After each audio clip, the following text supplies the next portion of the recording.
자, 오늘의 주제입니다. 시장 상황 점검 및 테마주 전략입니다. 자, 그러면 오늘 메리츠증권 이권 지점장 모시고 이야기를 나눠보도록 하겠습니다. 네, 지점장님 안녕하십니까? 네, 안녕하세요. 네. 그 중요한 변곡점이라고 해야 될까요? 분기점에 놓인 시장이 아닐까 싶습니다. 더 치고 올라갈지 여기서 조정을 받을지 많이들 고민하고 계실 것 같은데, 자, 일단은 현재 구간 우리 시장의 그 시장 상황 한번 자세히 점검을 해볼까요? 네. 단연 2월 FOMC부터 짚고 네. 넘어가야 되겠죠. 그렇습니다.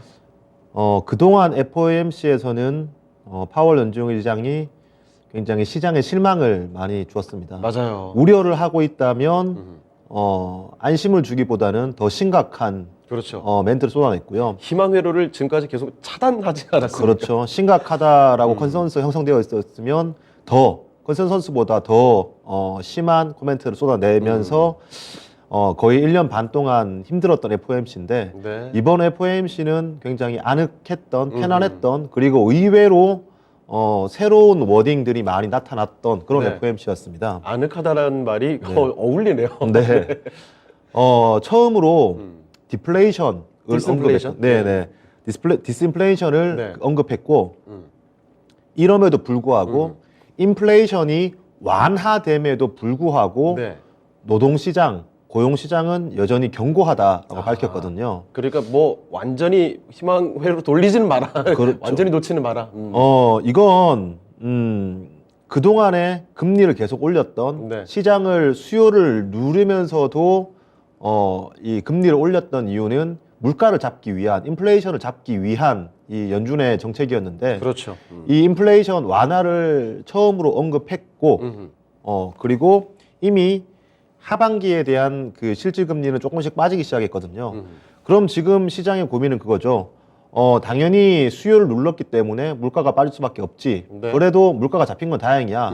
그럼 이제 경기가 얼마나 안 좋아질까? 다들 경기 침체가 올 거라고 알고 있는데 맞습니다. 얼마나 경기가 안 좋아질까에 대해서 우려하고 있었는데 그렇죠. 웬걸 고용시장은 여전히 호조다라고 밝혔거든요. 굉장히 가격이 나왔죠? 네. 누르긴 눌렀는데 경기는 생각했던 것보다 좋다. 하지만 물가는 잡혔다. 네. 굉장히 시장에서 환호할 만한, 좋아할 만한 내용이죠. 그 FOMC 내용을 시장은 미리 1월 달부터 반영하기 시작했고요. 그 예. FOMC 이후로도 계속해서 그 긍정적인 모습 보이고 있습니다. 하지만 전일 미국 시장 같은 경우에 다우나 그 S&P 500의 하락보다 나스닥의 하락이 컸거든요. 예. 그 이유는 여기서 찾아볼 수 있을 것 같습니다. 이제 3월 FOMC를 바라봐야 되죠. 그렇죠. 사실 2월 FOMC 같은 경우에 25bp 인상이 기정사실화였습니다. 거의 뭐 100% 그렇죠. 근접하게 네. 예상을 했었죠. 3월 FOMC도 마찬가지였고 네. 오히려 동결의 확률도 있었거든요. 하지만 어제 3월 FOMC에서 처음으로 25bp 인상이 아닌 50bp 인상 가능성이 발생했습니다. 이거 분위기에 완전히 창문을 끼얹는 거 아닙니까? 그 그 수치는? 준비한 차트를 보시면 예. 1주 전과 지금의 3월 FOMC의 컨센서스를 나타낸 부분이거든요. 예. 여기 450부터 175 BP죠. 네. 그러니까 금리가 4.5에서 4.75 1 확률이 일주일 전 같은 네. 경우에는 14%였습니다. 동결의 확률이 14%가 되었죠. 그리고 일주일 전 같은 경우에 475에서 500 그러니까 25bp 올린다라는 확률이 83%였고요. 네. 그리고 500에서 525, 50bp 올린다라는 확률이 일주일 전에 2%였습니다. 네. 그런데 일주일이 지나고 난 지금 동결의 확률은 제로, 네. 그리고 25bp 인상 확률은 늘었지만 중요한 건 50bp를 올릴 확률이 3.3% 슬금슬금 올라오기 시작했다라는 게 예. 다소 불안한 요소거든요. 이거 아주 안 좋은 변수의 확률이 더 커지고 있다. 그렇죠. 왜냐하면 시장은 컨센서스가 올해 2월 달 25bp, 3월 달 25bp, 그렇죠. 그리고 하반기에 인하를 기대하는 상황인데 점점 줄여가면서. 네, 낮은 확률이라도 이렇게 3%가 상승했다라는 게 다소 불안한 내용입니다. 이건 왜냐면 그동안의 움직임, 기대했던 게 도로 꺾여버리는 거니까요. 그렇죠. 왜 이런 현상이 발생이 되었냐를 예. 본다라면 가장 큰 부분은 고용시장이 견고하다. 너무. 고용시장이 견고하다. 만약 경기가 안 좋아졌더라면 네. 이 물가가 잡힌 상황에서 연준이 이렇게 50bp 올릴 거다라고 내다보는 사람들이 많이 없을 겁니다. 그렇죠. 고용이 좀 안 좋았다라면은 그렇죠. 그리고 예. 물가도 괜찮은데 고용이 안 좋다. 그러면 점점 금리 인하 쪽으로 돈을 푸는 쪽으로 갈 수밖에 없죠. 네. 그런데 지금은 생각했던 것보다 미국 경기는 네. 글로벌 경기, 우리나라 경기가 아니라 미국 경기는 생각했던 것보다 괜찮다라는 네. 게 나오기 때문에 그럼 굳이 지금 그 룸을 더 만들어 놓을 것이 좋지 않을까? 또 굳이 지금 금리 인하해서 시장에 잡았던 인플레이션을 다시 커지도록 만들면 안 되지 않을까? 네. 이런 생각들이 조금씩 50bp 상승을 만들어내고 있거든요. 연준 안에서도 사실 고민이 굉장히 많겠어요. 그렇죠. 예. 근데 이러한 상황은 시장에서 나타나고 있습니다. 네. 시장에서도 미국 10년물, 2년물 국채 금리를 보시면 예. 일단 고점을 찍었습니다. 차트를 보시면 고점을 찍었는데 그렇다라고 해서 하락한 뒤에 추세적으로 하락으로 이어지지 않습니다. 아, 이게 그러네요. 10년물 국채 금리 차트고 예. 저기는 2년물 국채 금리 차트인데 네. 분명 고점을 기록했지만 계속 이 저점을 타져나가는 모습이거든요. 그러네요. 그리고 최근에 이런 그 3월 FOMC에서 50bp 인상에 대한 확률이 조금이나마 올라온 것 때문에 실질금리, 국채금리 또한 이렇게 반등하는 모습 보이고 있는데 이 같은 현상은 전형적인 굿뉴스 이즈 배드뉴스, 예. 배드뉴스 이즈 굿뉴스 현상이죠. 경기 지표에 대한 좋은 뉴스가 나왔는데 네. 시장에서는 오히려 안 좋게 반응하는 상황이 네. 돼버렸고요. 반대로 물가가 잡힌 상황에서 경기가 정말 안 좋습니다. 실업률이 안 좋아요. 이런 뉴스가 나온다라면 그럼 금리 인하를 조금 더 빨리 가져갈 수 있겠네. 돈을 많이 이제 회수했기 때문에 이제는 풀 수 있겠네라는 기대감이 생기겠죠. 예. 이런 배드 뉴스 이즈 굿뉴스, 굿뉴스 이즈 배드 뉴스 현상은 제가 지속적으로 강조드리는데 역실적 장세의 중기 또는 말기에 나타나는 네. 현상입니다. 그렇기 때문에 만약 인플레이션이 피크가 아니라 다시 치고 간다라면 네. 문제가 될 수 있겠지만 그게 아닌 이상 이걸 25bp, 50bp를 녹여가는 과정, 네. 경기를 녹여가는 과정, 그리고 다음 유동성 장세를 당겨오는 과정에서 시장은 시간은 필요하겠지만 주식 비중 확대를 가져가야 되는 그런 상황이다라고 보여지고 있고요. 결국 중요한 건 이거죠. 이제 어떻게 액션할 것인가, 예. 어떤 섹터를 가져갈 것인가. 작년 같은 경우에 섹터에 대한 고민보다는 네. 주식 비중에 대한 고민이었습니다. 아, 그렇습니다. 왜냐하면 이건 어떤 호재든 먹히지 않는 시장이었으니까요. 그만큼 매크로가 중요한 시장이었고 네. 지금은 작년에 비해서 매크로에 대한 관심이 떨어졌거든요. 이제는 선택과 집중에 대한 상황이 돼버렸어요. 물론 바닥을 잡는 과정이기 때문에 예. 그리고 코스피 차트를 보시면 그 박스권 하단에서 박스권을 못 뚫었습니다. 네네. 지금 있는 코스피 레벨이 전고점 맞아요. 이 레벨이거든요. 계속 지금 몇 번이나 이게 반복되었던 거잖아요. 지금 그렇죠. 최근에. 그러니까 이 박스권을 돌파했다라면 주도주가 생기지만 이 박스권을 돌파하는 시간을 녹이는 과정에서는 계속 순환매 빠른 개별 종목들의 움직임이 나타날 수밖에 없는데 예. 주도주가 나타났을 때는 그 주도주 지수를 움직이는 주도주가 가겠죠. 근데 그 전까지는 선택과 집중인데 이제는 생각을 바닥은 지났다. 네. 인플레이션이 다시 치지 않는 이상 그리고 이런 FOMC 3월 FOMC가 뭐 25bp냐 50bp냐 이 문제가 살짝의 노이즈는 될 수 있겠지만 이게 속도의 문제지 방향성을 훼손할 건 아니다. 그럼 결국 주식 비중 확대 속에서 어떠한 섹터, 빠진 종목, 안 빠진 종목, 성장성이 있는 종목, 실적이 있는 종목 이 중에서 어떠한 섹터를 우선순위로 가져가냐, 비중을 늘리냐 이게 저의 지금 가장 큰 고민이고 네. 투자자분들의 고민일지 않을까 생각합니다. 알겠습니다. 자, 일단 시장 상황을 한번 이렇게 전체적으로 돌아봤습니다.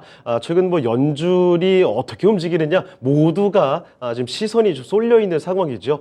파월의 입에서 이제 디스인플레이션 이야기까지 나오고 있습니다. 자, 그럼에도 불구하고 이 고용 상황 계속 좀 주시를 하겠다라는 거죠. 미국의 고용 시장 보고서가 나왔는데 굉장히 견고하게 잘 나왔습니다. 자, 그렇기 때문에 3월 FOMC에서 다시 한번 25bp 이렇게 뭐 점점 줄여가는 게 아니라 50bp 인상으로 또 이 상승폭, 금리 인상의 상승폭을 늘려갈 가능성도 조금 더 커졌거든요. 그러니까 다시 강한 긴축 가는 거 아니냐. 이 긴축 완화, 속도 조절, 뭐 완화적인 정책에 대한 기대감이 좀 꺾이는 것이 아니냐 이런 우려감도 조금 나오고 있긴 합니다만 중요한 건 앞서 말씀을 드렸죠. 이 고용 시장이 선전하는데 시장이 좀 부담을 느낀다. 즉 지금 굿뉴스 is bad news 장세라는 거는 이 역실적 장세에서 중기 아니면 끄트머리에 있는 구간이기 때문에 이제 그래도 조금씩 더 나아지는 시장 상황을 기대를 해봐도 좋을 것 같다는 점 말씀을 또 해봤습니다. 정리를 해주시고요. 자, 이 와중에 역시 지원장의 말 중에 가장 중요한 건 여기서 섹터에 대한 고민이 좀 필요하다라는 이야기거든요. 자, 그런데 그 중에서도 요즘에 유난히 좀 많이 눈에 띄는 게 있습니다. 챗 GPT, 뭐 AI 이런 관련주들 굉장히 강한 움직임이 이어지고 있는데 일단은 뭐 섹터에 대해서 좀 좁혀서 이야기를 풀어보도록 하죠. 네, 저의 최근 고민이죠. 예. 현금 비중을 뭐 늘려놨긴 했지만 기존의 주식 종목, 주식 산 것들에 대해서는 20%, 30%의 손실을 보유하고 있는 종목들이 있고, 예. 뭐 추가적으로 물타기라는 종목들은 뭐 10%대 손실이지만 네. 여기서 나머지 현금을 어떻게 운용할 것인가, 신규 종목을 살 것인가, 또는 손실 종목을 더 추가로 살 것인가. 지금 또는, 이거 들으시면서 다들 공감하실 것 같은데요. 또는 손실 종목을 팔아서 신규 종목을 살 것인가. 네네네. 이에 대한 고민이 굉장히 깊은데 항상 뭐 이에 대한 고민이죠. 근데 그에 대한 저의 결론을 예. 조금 풀어서 말씀드리고 싶은데, 일단 최근에 뭐 핫하죠. 챗 GPT, AI, 로봇. 난리도 아닙니다. 저는 이 섹터가 된다 안 된다를 말씀드리는 것이 아니라 지금. 네. 항상 시장은 테마와 실적을 반복해서 이루어졌기 때문에 예. 어떠한 과정이고 왜 이러한 현상이 나타나는지, 그리고 앞으로는 어떻게 흘러갈 것인지에 대해서 고민을 해봤거든요. 네. 먼저 우리나라뿐만 아니라 S&P 500의 1월달 네. 1월달 테마형 ETF의 수익률 차트를 먼저 확인을 해보겠습니다. 네, 한번 확인해 보죠. S&P 500 ETF 내에서 테마형 ETF가 어떠한 섹터가 어떠한 종목군들이 더 상승을 보였는지. 뭐 많네요, 네. 지금. 왼쪽에 파란색 같은 경우에는 예. 플러스 수익률을 보인 ETF 테마고요. 이거 퍼센트입니까, 지금? 네, 1월 한 달간의 수익률입니다. 대단하네요, 그리고 오른쪽 같은 경우에는 마이너스. 그리고 상대적으로 약세. 적은 수익률? 네. 자료는 저희 하우스와 블룸버그 자료이고요. 예. 상위에 랭크된 ETF 수익률을 보시면 블록체인, 핀테크, 이번에 혁신 기술, 아하. 3번도 핀테크, 신사업, 온라인 리테일, 예. 블록체인, 게놈, 메타버스, 수소. 그리고 다소 뒤처진 ETF 같은 경우에는 예. 뭐 대마초, 물순환, 고령화 헬스케어죠. 클린 에너지, 신재생, 네. 농업, 클린 에너지, 풍력, 폐기물. 이거 다 익숙하게 들어봤던 거네요. 그렇죠. 예. 작년 말에 태조 이방원, 네. 태조 이방원에서 1등을 했었던 섹터들이 지금은 하위를 보이고 있습니다. 그렇습니다. 이거 얼마 되지도 않았는데요, 사실. 굳이 성격을 나눠보자라면 지금 돈을 버는, 그러니까 저는 성장주와 가치주를 나누는 걸 별로 안 좋아하는데 네. 미래에 돈을 벌 기업들을 지금의 주가가 당겨 쓰는 것이 보통 성장주라고 일컫죠. 네. 고퍼주들. 당장 나오는 게 아니라. 네, 그리고 당장 수주를 받아서 실적이 쌓이는 섹터들, 그리고 그 실적에 비해서 주가가 싼 종목들이 뭐 가치주라고 표현들을 하죠. 예. 작년 말 같은 경우에는 가치주, 수주 산업들의 강세가 보였습니다. 근데 지금 1월 달 같은 경우에는 보시다시피 성장 산업들의 강세가 굉장히 눈에 띄거든요. 분명하게 보이네요. 네. 이는 가장 큰 배경, 뭐 물론 AI, 챗GPT가 우리 인생을 바꾼다, 우리 업계를 바꾼다, 모든 산업을 바꾼다, 뭐 이러한 게 있지만 뭐 내용들이 워낙에 굉장히 신기한 내용들이 많았기 그렇죠. 때문에 이게 정말 바꾼다 안 바꾼다에 대한 그뭐 저의 견해보다는 워낙 뭐 전문가분들이 많으시니까 이러한 현상이 나타나는 근본적인 이유 중에 하나는 저는 유동성이라고 생각합니다. 유동성. 매번 유동성 장세 초입 그리고 역실적 장세의 마지막 때는 예. 이러한 이 테마 초기에 돈이 급속도로 유입되고 네. 당장의 실적보다는 미래의 실적을 당겨 쓰는 사례가 많이 발생되었거든요. 아, 이게 일종의 이 과거에도 반복되어 왔던 일종의 패턴 같은 거라고 코로나 터지고 나서 2020년 3월 달에 네. 비빅이라고 했었죠. BBIG, 배터리, 바이오, 네. 인터넷 게임. 그게 당장의 실적보다는 미래에 당겨 쓰는 그런 그 고퍼주들의 상승세가 눈에 띄었습니다. 네. 지금 1월 달에 이 얼마나 유동성이 많이 풀려 있는지, 많이 풀렸는지가 아니면 유동성이 돌았는지를 보신다라면 그 패드와 유럽은행 그리고 일본은행의 자산 규모에 대한 그 차트인데요. 예. 연준, 유럽은행 그리고 BOJ, 일본은행의 총 자산이 연한 파란색입니다. 아, 여기 그 네, 연한 파란색이 하락하다가 1월 들어서면서부터 조금씩 반등하기 시작했습니다. 아, 지금 보니까 거의 네. 좀 하단에 있다가 상승하다가, 최근 들어서는 네. 위쪽으로. 이 크게 2020년도 이후에 크게 상승한 건 예. 코로나 이후에 이제 시장에 돈을 푼 상황이고요. 그리고 22년 그부터 줄이기 시작한 건 연준의 대차 대조표 축소 QT에 의한 영향이죠. 네. 하지만 최근에 들어서 1월 달 들어서면서부터 자산 규모가 올라가고 있습니다. 네. 이건 아하. 1월 달에 시장이 상승했던 거와 같은 맥락인데요. 시장에 돈이 풀린다는 거죠. 돈이 풀린 만큼 시장에 돈이 온다. 네. 진한색 파란색은 예. S&P 500의 12개월 포워드 PER입니다. 네. PER. 그러니까 12개월 포워드 EPS가 아니라 PER이에요. 12개월 포워드 EPS 같은 경우에는 12개월 뒤에 기업이 얼마나 벌지를 예.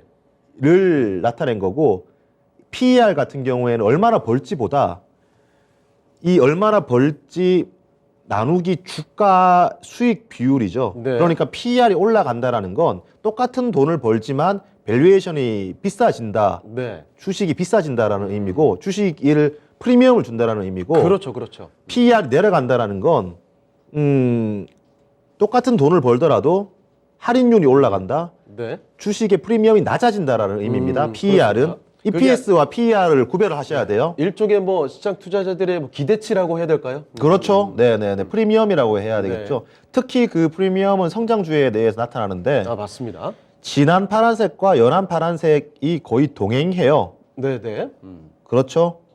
이건 유동성이 시장에서 풀린다라는 건 주식이 똑같은 돈을 벌지만 PER, 밸류에이션을 더 준다라는 의미고 유동성이 축소된다라는 건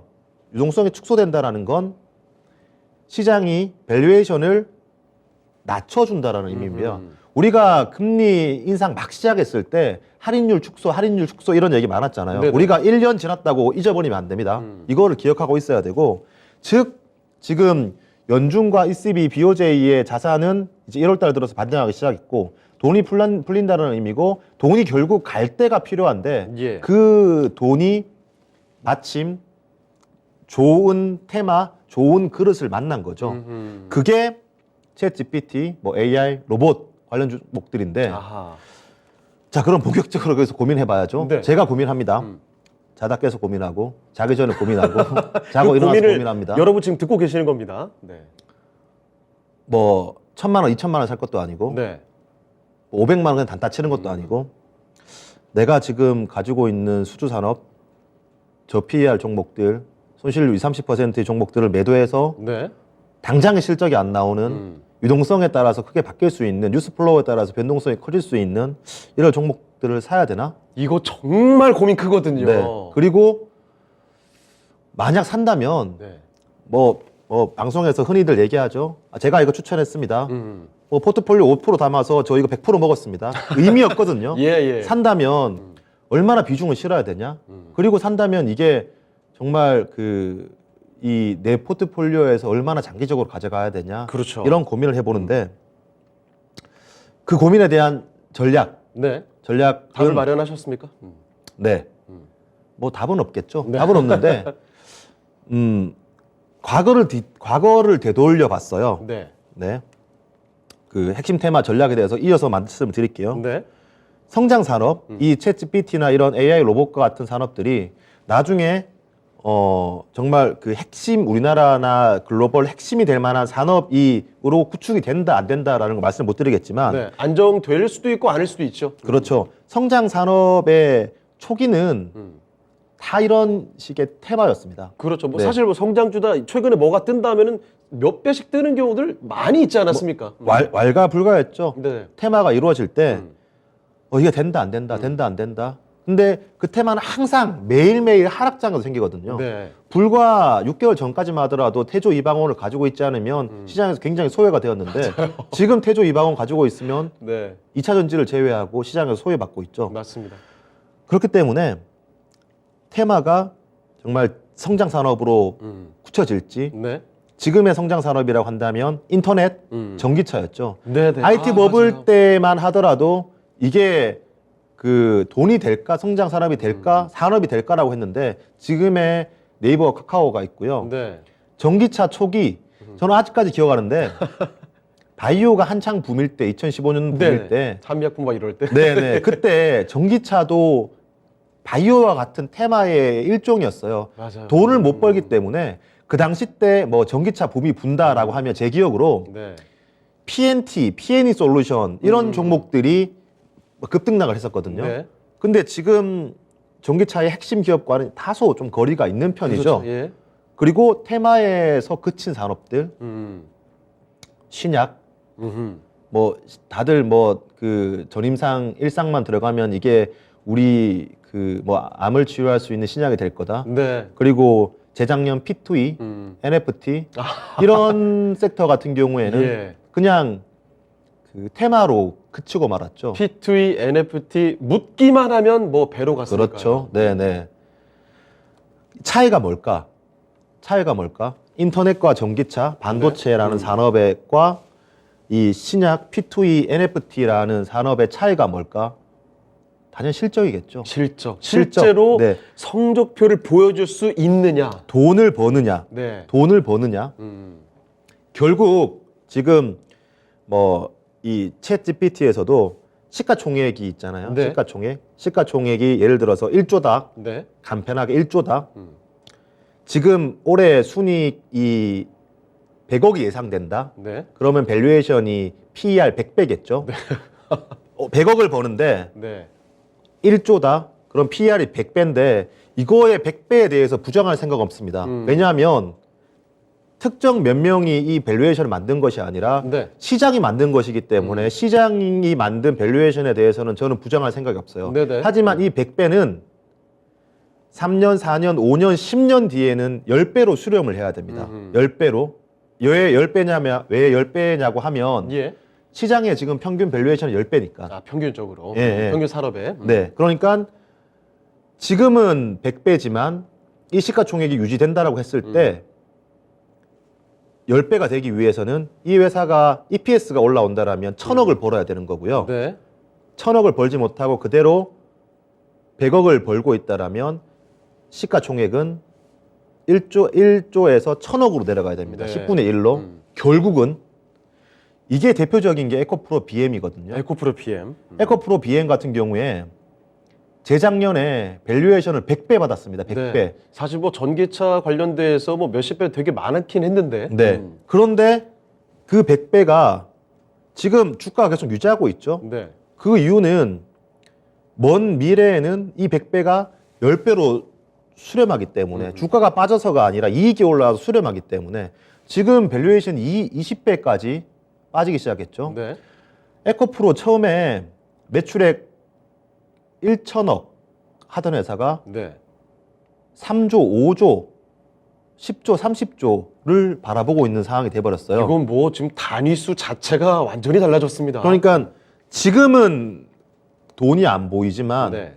결국 미래에 돈을 벌 수 있어야 되거든요.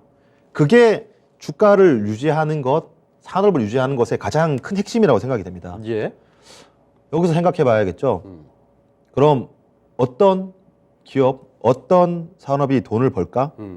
정말 지금 환호하고 있는 이런 기업들이 이 밸류에이션을 지금은 아니지만 3년, 5년 뒤에 10배, 20배 정당시킬 만큼 실적이 올라올까? 아니면 이 산업이 유지된다라고 했을 때 이 오늘의 오른 종목들이 아니라 정말 돈 버는 기업들이 생기진 않을까? 예. 이거에 대한 고민인데 첫 번째 결국 그 중심은 주가도 아니고 수급도 아니고 외국인 기관이 샀어. 네. 또는 구글이 내일 챗GPT를 발표할 거야. 이런 뉴스가 아니라 결국 돈을 버느냐? 벌 수 있느냐? 예. 그게 관건인 것 같고요.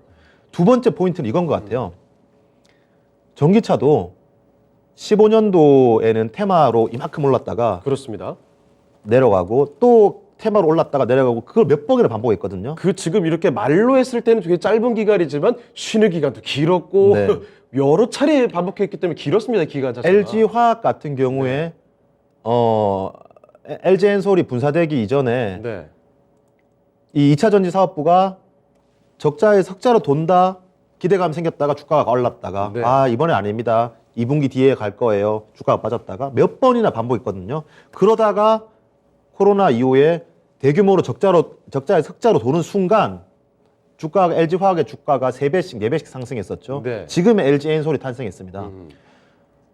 이것처럼 시장의 돈, 관심은 큰 변동성을 보입니다. 지금 태조 이방원이 관심이 없는 것처럼 네. 결국 이 챗GPT나 AI 같은 경우에도 어디까지 갈지 얼마나 갈지는 모르겠지만 이거 예단하는 건 큰 의미는 없다고 네, 생각하시는가 봐요. 결국 다시 이제 밸류에이션이 완화되는 그런 시간이 있을 거거든요. 예.